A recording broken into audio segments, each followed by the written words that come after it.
প্রোগ্রামের এই জায়গাটা এসে একটু উত্তপ্ত করে দিই, বাট আনফরচুনেটলি অনেকে পিআর টিম ছাড়া নড়াচড়া করে না। আমরা টেকনোলজিতে আমরা একদম পিছিয়ে আছি, আমাদের টুইটার অ্যাকাউন্ট হ্যাক হয়ে যাচ্ছে। ডিজিটাল বাংলাদেশ হয়েছে, সার্ভার বন্ধ, কিন্তু 1000-200 টাকা দিলে সার্ভার ওপেন হয়ে যায়। স্ট্যান্ড আপ কমেডি দেখেন। ওকে, চলছে জোকস। আমি দোহা, কালচারাল অ্যাক্টিভিস্ট, স্বাগত আপনাকে ইয়াং ফ্যাক্টরে। নিশ্চয়ই ভালো আছেন? অবশ্যই, thank you so much for inviting me. প্রোগ্রামে যখন আমরা বসে আছি, রাজনৈতিক দলগুলো তাদের ইশতেহার দিয়ে দিয়েছে। আমি জানি না আপনারা পড়েছেন কিনা, আপনাদের কি মনে হচ্ছে যে ইশতেহারগুলোর সাথে আপনাদের চাওয়া পাওয়ার মিল আছে, বা আপনারা কি মনে করছেন? মিল সবার সকল ডকুমেন্টে সকল ইশতেহারে দেখা যায়, গত 17 বছরে দেখে আসছে, কিন্তু let's not sell anymore unnecessary dreams. শুধু এগুলো না, এগুলো থেকে আরো অনেক বড় বড় অনেক ভালো ভালো পয়েন্টগুলো থাকে, কিন্তু বিষয়টা হচ্ছে কি, আমার নেতা বলতেছে এক কথা, বাট আমার নেতা কর্মীরা করতেছে আরেক কথা। যে নেতা একটা কথা বলতেছে, আমরা এটা করবো, তাদের নেতা কর্মীরা করতেছে উল্টো কাজ। নির্বাচনের পরে আসলে ক্ষমতা পাওয়ার পর তাদের কাছ থেকে আমরা কি আশা করতে পারি আমি জানি না। ওদের অ্যান্সারের মধ্যেই কিন্তু কয়েকটা অ্যান্সার দেওয়া আছে। দলের নেতা নেত্রী এবং দলের মহান নেতা নেত্রী, জি, তাদের আসলে কি এক জায়গায় তারা সবাই আছে কিনা, সেটা সবচেয়ে বড় ব্যাপার হয়। যে এখানে আসলে সবচেয়ে ভালো হতো সেই নেতা নেত্রীরা, মহান নেতা নেত্রীরা, প্রধান রাজনৈতিক দলগুলোর, তারা যদি এখানে থাকতো এবং তারা আপনাকে কমিট করতে পারতো বা জবাবদিহিতা করতে পারতো, সেটা সবচেয়ে বড় ডকুমেন্টের স্বচ্ছতা হতো। এখন পর্যন্ত রাজনৈতিক প্রচারণা, যেমন তাদের যে আশা আকাঙ্ক্ষা, সেটা কিন্তু বারবার ইশতেহারগুলো শুধুমাত্র একটা প্রেস বিজ্ঞপ্তি হিসেবে আসা উচিত না, এটা নিয়ে বারবার কথা বলা উচিত, তাই না? না, আসতেছে না। আমরা এখন অটোমেটেড কল পাচ্ছি, ই কমার্সের ব্যবসার মতো।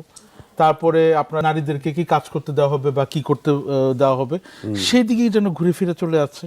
কে কি পড়তে পারবে, না পড়তে পারবে, কি করতে পারবে, সেই জায়গাগুলো খুব ব্যক্তিকেন্দ্রিক বা খুব ট্রেন্ডি জিনিসপত্র, যেগুলোতে মানধাতা এবং আসলে কোনো মিনিং নাই, কিন্তু ভাইরাল হয়। হ্যাঁ, সেইগুলা কি দিয়ে আসলে কিন্তু আমরা রয়ে আছি। আমরা টেকনোলজি ক্ষেত্রে আমরা একদম পিছিয়ে আছি, আমাদের আসলে টুইটার অ্যাকাউন্ট হ্যাক হয়ে যাচ্ছে।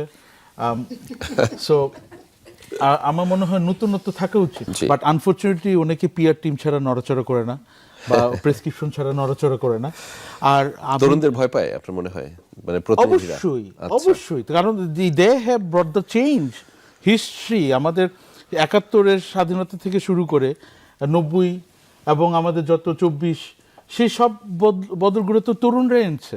আমরা কি করেছি? আমরা হয়তো পিছনে ছিলাম। রক্ত তো তারাই দিয়েছে, আহত তো তারাই হচ্ছে, সর্বোচ্চ ত্যাগ তারাই স্বীকার করেছে, ফলটা ভোগ করছে কিন্তু আমাদের বয়সী মানুষজন। তরুণদের কথা আসলে ওনাদের কাছে কেন পৌঁছে নাই? মানে আপনাকে যদি দুইটা অপশন বলা হয়, সেটা আন্তরিকতা নাকি দুর্নীতি, নাকি ওনাদের ইচ্ছাটাই নাই? আসলে আমার মনে হয় পৌঁছায় নাই এরকম না, কারণ পলিসিগত ব্যাপারে যারা এই জায়গাগুলোতে বসে আছে তারা জানে, কিন্তু দেশের ভালোটা কি করলে হবে তারা কিন্তু জানে, কিন্তু তার চেয়ে তারা যেটা বিশ্বাস করে তাদের জন্য যেটা ভালো হবে।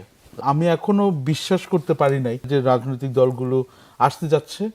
আমি এখনো তাদের মধ্যে সেই প্রতিফলনটা এখনো দেখি নাই, যে তারা এখনো ব্যক্তির স্বার্থের বাইরে বের হয়ে দেশের বৃহত্তর স্বার্থে, আপনাদের স্বার্থে, আমাদের স্বার্থে কাজ করতে যাচ্ছে। এখন আমি নিজেও সেই এখনো সেটা দৃশ্যমান নয়। ক্লিয়ারলি ধরেন নাই কেন? কারণ তারা এতটাই আনরিচেবল, তারা মনে হচ্ছে আকাশের তারা, আমরা নিচে দাঁড়ানো মানুষ, তাদেরকে আমরা ধরতে পারি না, ছুঁইতে পারি না।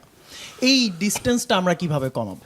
আমরা তো দেখি যে কিছু হলে আমাদের প্রধান উপদেষ্টা বা এখন যমুনা টিভি না, মানে ওইদিকে তো ঘেরাও টেরাও করা হয়। আমি বলতেছি না, বাট মনে হয় ওইদিকে মানে এখন যদি নাই শুনে, তাহলে আপনারাও যাদের কাছে আপনাদের কথা পৌঁছাতে হয় তাদের বাসা বাড়ি খুঁজে ওইটাও ঘেরাও করতে পারেন। এছাড়া আমি আসলে ওয়ে দেখছি না, unless until you start really talking about in Facebook and really keep on talking about, যাতে অন্যান্য নয়েজ, যে আমরা বলতেছি বট বাহিনী বা অন্য ফেক অ্যাকাউন্টস, তাদের সাথে আসলে নয়েজ লেভেলটাকে যদি আপনি সারপ্রাইজ করতে চান, you also need to start writing repetitively এবং টুগেদার। সবার এক হতে হবে এবং আপনাদের দাবিগুলো নিয়ে কন্টিনিউয়াসলি কোশ্চেনগুলো রেইজ করতে হবে। তখন মনে হয় সেই নয়েজটাকে সারপ্রাইজ করে আপনার ভয়েসটা হার্ড হবে। মিডিয়ার পাওয়ার আর ভোটের পাওয়ার দুটাকে একই রকম ভাবে দেখি। যারা কনজিউম করছে মিডিয়া বা যারা ভোট দিচ্ছে, তারা অ্যাজ এ হোল, তাদের নাম্বারটা, তাদের ডেমোগ্রাফিক্স, তাদের শিক্ষা দীক্ষা, তাদের টেস্ট, রুচি, এই সব কিছু কিন্তু আসলে মেজরিটি ফ্যাক্টর একটা দেশের উন্নতির জন্য। মিডিয়ার মানে আপনি এখন ব্যাপারটা চিন্তা করে দেখেন, আপনি ভোট নিয়ে এক্সাইটেড হতে পারেন, আপনি যদি শিক্ষিত হন, আপনি দেশ নিয়ে চিন্তা করেন, বাট আপনি যদি মাইনরিটি হন, তখন কিন্তু আসলে আপনার কথাটা কিন্তু ভোটেও হারিয়ে যাবে, মিডিয়া কনজামশনেও হারিয়ে যাবে। মিডিয়াও কিন্তু তখন মানে just for the sake of marketing, কমার্শিয়ালাইজেশনের কারণেই কিন্তু তাদের কিন্তু টার্গেট করতে হচ্ছে, যেটা আসলে মানে রিচের দিকে টিআরপি, হ্যাঁ, তো সেদিকে থাকছে। সো আমাদের একসাথে কিন্তু অনেক কাজ করার ব্যাপার আছে, শুধুমাত্র চাহিদা থাকবে তখন কিন্তু কেউ দিবে না। কিন্তু আমরা যখন একসাথে হতে থাকবো, একসাথে আমাদের ভয়েস রেজ করতে থাকবো, আমরা আমাদের displacement about those kind of news, যে নিউজগুলো আসলে জাস্ট নয়েজ, যে আসলে কে মাথায় কাউ দিল, কে হেঁটে আসতেছে, মানে আর অন্য কিছু ইঙ্গিতপূর্ণ কথা বললাম না। আপনারা যখন এক হতে থাকবেন, এবং তার সাথে যেমন আপনি অনেকদিন ধরে শিশু শিক্ষা নিয়ে কাজ করছেন, কারণ আমাদের এই বড় উন্নতি আনতে গেলে কিন্তু আপনার শিক্ষিত জাতি দরকার। আপনারাও যখন সেই জায়গাগুলোতে ইম্প্যাক্টফুল জায়গাগুলো নিয়ে কাজ করতে থাকবেন, ক্লাইমেট নিয়ে কাজ করছেন, যখন আরো বড় ইউথরা এই ব্যাপারগুলোতে আসতে থাকবে, এক হতে থাকবে এবং ইম্প্যাক্টফুল কাজ করতে থাকবে, তখন কিন্তু এখন না হোক, হয়তো 12 তারিখে পরে আমরা ইমিডিয়েটলি দেখবো না, কিন্তু হয়তো একটা সময়ে কোন একটা ফেব্রুয়ারি মাসের নির্বাচনে আমরা আরো বড় ইম্প্যাক্টফুল চেঞ্জ আমরা হয়তো দেখতে পাবো। সরকার কিন্তু সাংবাদিকদের সাথে দমন নিপীড়নমূলক অনেক রকমের কিন্তু কাজ করে এসছে। এটা শুধু 17 বছর দিকে তাকালে হবে না, এর আগেও তাকাতে হবে। এবং সবসময় আমরা দেখে এসেছি যে সাহসিকতা ছিল।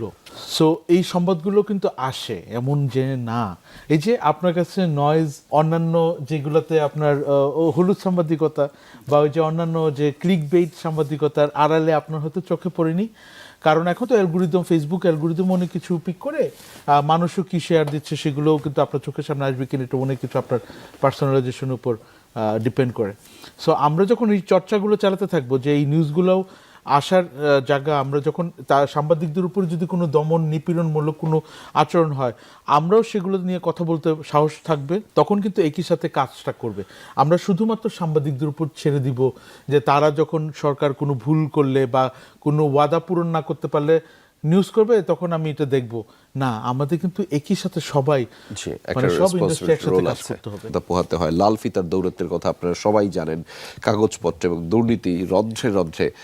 কোনো হোপ কি দেখেন সামি ভাই, ছোট করে? আমি গত 1 বছরে আমি বিভিন্ন সরকারি অফিসে গিয়ে, ডিজিটাল বাংলাদেশ হয়েছে, সার্ভার বন্ধ, কিন্তু 1000-1000 টাকা দিলে সার্ভার ওপেন হয়ে যায়, সেটাই এখনো দেখছি, দেখেই যাচ্ছে। আমাদের এখন একটা জিনিস, আজকে কথায় হয়তো এক্সাইটমেন্টে থাকলে ভালো হতো, হ্যাঁ বা না ভোট আমাদের হওয়ার কথা। জুলাই সনদ নিয়ে এত কথা হচ্ছে, প্রায় 80টার উপরে রিফরমেশন, অনেক কিছু, 48টা বিভিন্ন ক্ষেত্রের, এখানে 4টা ভাগে ভাগ করে দেওয়া। জুলাই সনদ নিয়ে আসলে ভিতরে নিতে আমাদের নিজেদের মধ্যে কিন্তু কথা হয় নাই। এবং আমি যতটুকু আমি দেখেছি যে আমাদের যে ব্যুরোক্রেটিক সিস্টেম, যেটা আসলে বড় দেশের উন্নতির জন্য একটা বড় বটলনেক, সেটা নিয়ে আমি কিন্তু কোনো রিফরমেশনের বড় স্ট্রাকচার অন্তত আমার চোখে পড়েনি। তার মানে আমাদের যে সামনে দ্বিকক্ষ বিশিষ্ট এবং অন্যান্য যে জায়গাগুলোতে যাচ্ছে, আমি ভবিষ্যতের কোনো মানে কারণ এখানে কিন্তু কনস্টিটিউশনাল চেঞ্জও কিছু লাগবে এবং শক্ত শাসন ব্যবস্থা লাগবে, কিন্তু আমি ওয়ে ফরওয়ার্ড এখনো দেখতে পাইনি, আনফরচুনেটলি। এই জেনজি নেচার থেকে তারা অনেকটা সময় যখন বিষণ্ণতা ভোগেন, সেটা থেকে উত্তরণের কি উপায় আছে, ছোট করে জানাবেন তাদের জন্য উদ্দেশ্য। স্ট্যান্ড আপ কমেডি দেখেন, ওকে, জোকস অ্যাপার্ট, আমি আসলে কাজের বাইরে বড় মোটিভেশন এবং ডোপামিন ফ্যাক্টর আর হইতে পারে না। সো কাজ করে যান, ভুল করতে পিছিয়ে যায় না, ভুল হবে, 1 ভুল 2 বার করবেন না, এটা আমি সবসময়, আমি এখনো প্রচুর মানে আমার কাজের কারণে জেনজিদের সাথে কাজ করি, এই কথাটা বারবার।